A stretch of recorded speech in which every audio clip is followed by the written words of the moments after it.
Very nice. Right in the dead center. So I'm here with John from California. We'll call you Johnny Cali. Does that sound good? Sounds great. West Coast. He actually won was it an auction or just a raffle? It was an auction. Just an auction that we did with Tim Montana and Fox News. And this was all for military charity. It was for an awesome cause. So you didn't know you were getting to come here, actually. You just thought you were getting a bow build. But I kind of, historically, I always say there's going to be a little bit extra surprise on any of our contests. So I called you and said, get a plane ticket, dude. We're going to hang and do some one-on-one stuff. So this has been an awesome day for me. For you? It's been great. Absolutely. Obviously you got a new bow, but we're also working on shooting technique with John. You were self-taught prior. He was a wrist strap shooter. Had very good foundation. You put yourself together nicely, and that was based off self-teaching videos, YouTube videos. Awesome.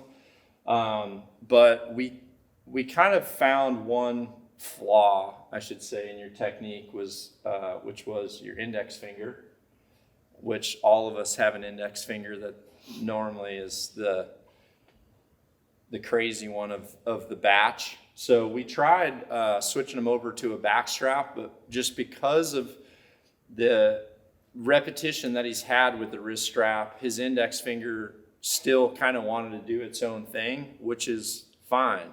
Honestly, that's why we have several different tools to help with target anticipation. So we ended up switching him over to a silverback and retraining him using a handheld release, and essentially your thumb is starting to do some of the functionality to your shot process and not the index finger. The index finger is allowed to do one thing right now, and that's hold the freak on to that release. Like, that's his only job. He doesn't get to do much movement anymore. So you can see he's got an awesome alignment, awesome structure, and he's starting to really get used to this release. Now, to go back a little bit, we started working with one of the shop trainers. We're just working with the string. And then once he felt comfortable with that, which was pretty quick, really, we moved up close, and we just had him right up close, just trying to get some reps, going through the process of using this brand new handheld release at close range.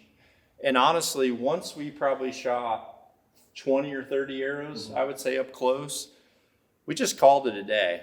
And we talked a lot about things that he could do better, and I'm going to get into detail on that. But what I also told him to do was to use the downtime overnight to just kind of restudy some of the things that I talked about. So mentally, you're going through this, holding the safety down, drawing back, anchoring, looking through the peep, letting off your safety. The processes that I teach for shooting a handheld release, you use the evening to rehearse that. And usually, because your mind has had time to process it throughout the night, you're not trying to do so many tasks at one time to where it's system overload. So now this morning, you're already looking much better, and it's not because he got necessarily the reps in to make him better. It's because he had time for his brain to really think about it and process it. So let's go ahead, put another one down there for me. Let's see how this is looking. From a beginner's point of view, to me, he's more or less a beginner, but this looks awesome. This looks very, like I said, awesome. So what was some of the hurdles for you mentally going from a wrist strap to a handheld release for one, but now you're starting to actually learn what back tension is? And I don't know if back tension is probably the best word. we kind of need a new concept because everyone wants to think it's just squeezing your shoulder blades together. And if you think of it that way, you could be taking yourself the wrong direction, because if this front shoulder is trying to squeeze towards the back, you have two scapulas in the back that are going to then be coming together, and there's really only a limited amount of movement that they can go to before they hit each other, and you're kind of just like hitting a wall. So your ability to properly pull through gets very difficult. And if the front shoulder has collapsed back some, and even if you do pull hard enough to get it to go through, you don't have a lot of room for your follow through. Mm-hmm. So you're doing an awesome job of keeping that shoulder down and forward. We're also, for anyone new that's watching this, we're also limiting our time at under tension too, because the front shoulder it wears out, it gets tired quickly, especially when you're having a brand new technique like this. So one of the things I talked to John about yesterday was the importance of relaxing that front shoulder. Even holding a bow like that for long periods of time takes your tension off. So like between those shots, you can see he put the bow on the inside of his leg and he rested that shoulder down so that the front shoulder isn't under tension the whole time you're practicing.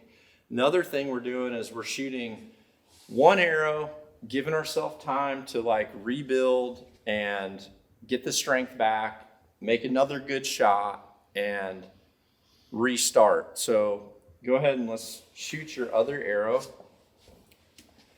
What I tell people is this: if you think of having two columns, let's say column 1 is good shots, column 2 is not good shots. Every time you make a good shot, you're making a check in the good column, good column, good column. If you force a shot or you're trying to just get numbers of reps in, but you're breaking down, then what happens is you're putting checks in the bad shot category. Good job, dude. You came out away from your face. That arrow is a little right, and it was from the follow through coming out instead of bringing the release hand over the shoulder. Go ahead and grab those.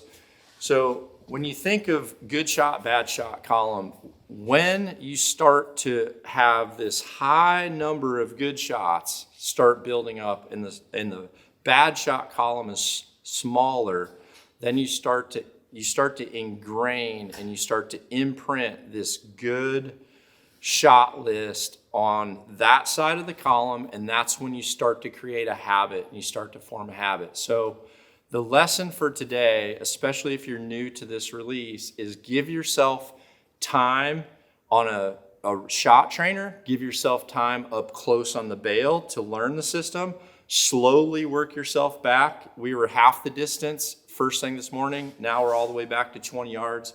It's making awesome shots, but we're also taking time between the shots so that we're making sure we're adding check marks to the good column and not the bad column. Take your time with this. It's critical. The good shots are super important right now to adding those ticks to the imprint on the right side of your brain, not technically the right side, but the correct side of making a good habit and not reinforcing a negative habit.